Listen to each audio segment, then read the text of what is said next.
परमेश्वर के महान नाम को महिमा मिले। आप सबको एएसएम की ओर से जय मसीह की। एक कदम सच्चाई की ओर की इस नई कड़ी में आपका स्वागत है। हम बाइबल की पहली किताब उत्पत्ति के द्वारा परमेश्वर के स्वभाव के विषय में चर्चा कर रहे थे। अब तक हम 3 बुनियादी विषयों पर चर्चा कर चुके हैं और आज हम परमेश्वर के स्वभाव के एक अन्य पहलू पर चर्चा करना चाहते हैं। परंतु उससे पहले अपनी याददाश्तों को तरोताज़ा करने के लिए आए हम उन 3 मुख्य विषयों को दोहराएं जिन पर हमने अपनी पिछली कड़ियों में चर्चा की थी। सबसे पहले हमने कहा था परमेश्वर बस हैं, वे अस्तित्व रखते हैं और यह एक बुनियादी सच्चाई है। इस बुनियादी सच्चाई के आधार पर ही हम बाइबल की अन्य शिक्षाओं को ग्रहण कर पाते हैं और इस तात्विक विश्वास के साथ ही कि परमेश्वर हैं, हम बाइबल को समझने का प्रयास करते हैं। और फिर हमने कहा था कि परमेश्वर ने वह सब कुछ बनाया है जो गैर परमेश्वर है, यानी परमेश्वर के अतिरिक्त सब कुछ उन्होंने ही बनाया है। और फिर पिछली बार हमने कहा था कि अनेक ईश्वर नहीं, केवल एक परमेश्वर है और यह वही है जिसने सारी सृष्टि को रचा है। बाइबल बड़े जोर के साथ यह दावा करती है कि बाइबल का परमेश्वर ही एकमात्र परमेश्वर है और उसके अतिरिक्त कोई अन्य ईश्वर नहीं है।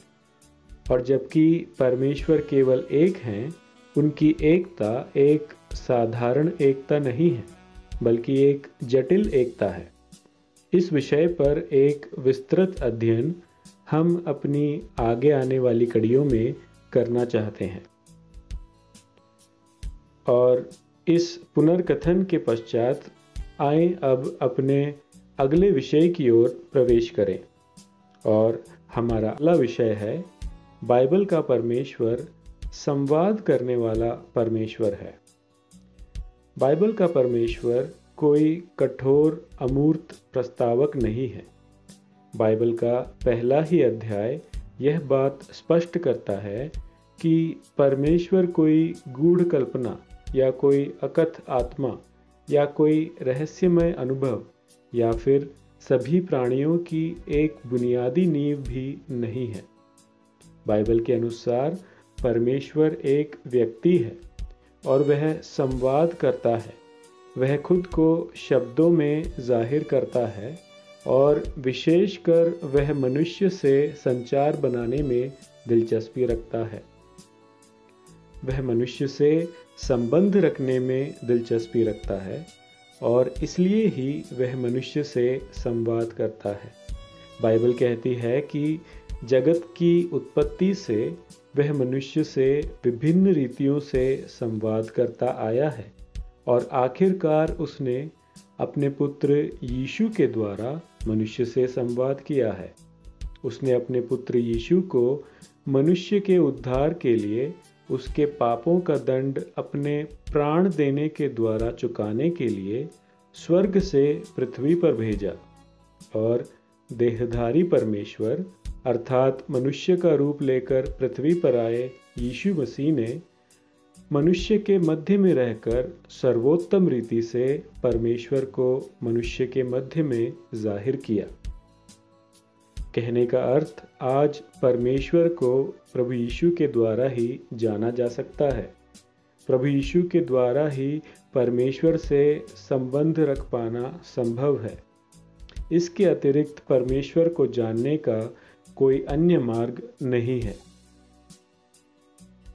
दोस्तों, आज हमने सीखा कि बाइबल का परमेश्वर संवाद करने वाला, बोलने वाला परमेश्वर है। वह मनुष्य से संवाद करने के द्वारा उससे रिश्ता बनाने में दिलचस्पी रखता है। हम आशा करते हैं कि एक कदम सच्चाई की ओर की इस कड़ी के द्वारा आपको लाभ हुआ। यदि आप हमसे संपर्क करना चाहते हैं तो स्क्रीन पर दिए इन माध्यमों के द्वारा हम तक पहुंच सकते हैं। आप हमारे साथ अपने बहुमूल्य सुझाव, अपने प्रार्थना निवेदन व बाइबल या प्रभु यीशु से संबंधित संदेह या प्रश्न बांट सकते हैं और हम अपनी क्षमता के अनुसार आपकी सहायता और आपके लिए प्रार्थना अवश्य करेंगे। आप सभी को धन्यवाद और परमेश्वर के नाम की महिमा हो।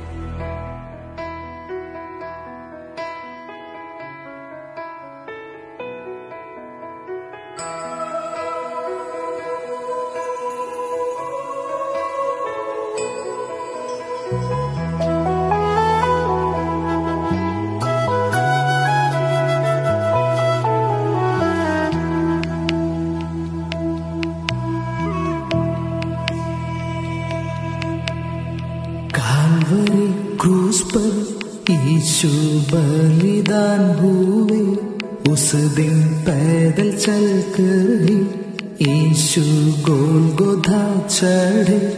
उस दिन जीवन देने के लिए कितना दर्द सहे, मुझे जीवन देने के लिए प्राण भी दिए। के जिंदगी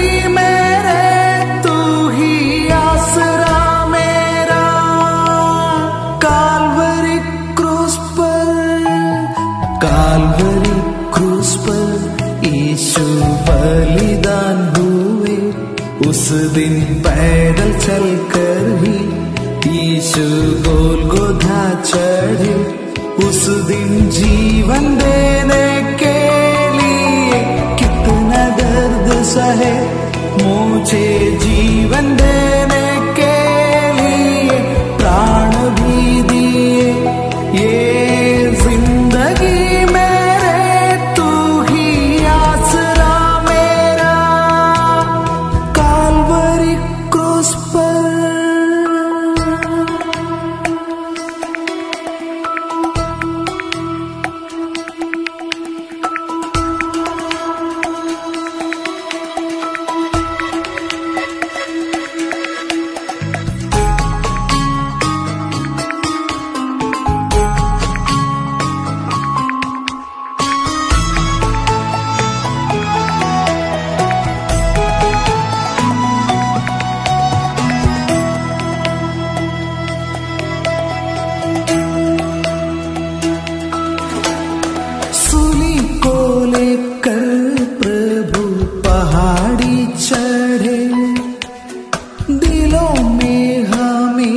सबके राज करने ही, सूली को लेकर प्रभु पहाड़ी चढ़े। दिलों में हमेशा सबके राज करने ही, सूली को लेकर प्रभु पहाड़ी चढ़े।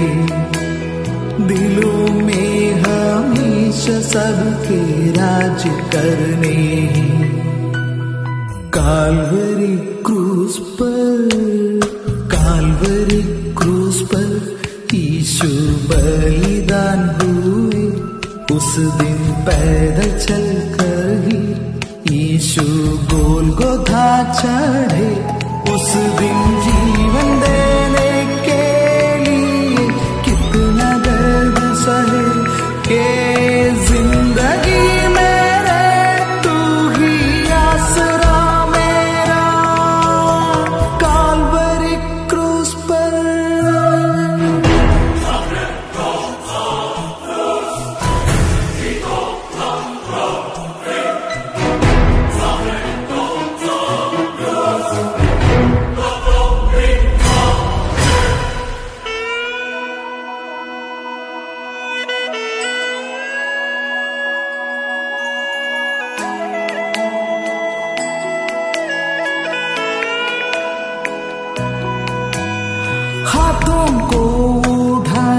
कहते धन्यवाद प्रभु।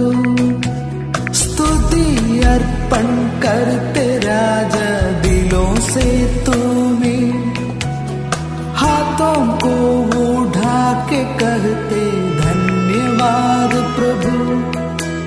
स्तुति अर्पण करते राजा दिलों से तुम्हें।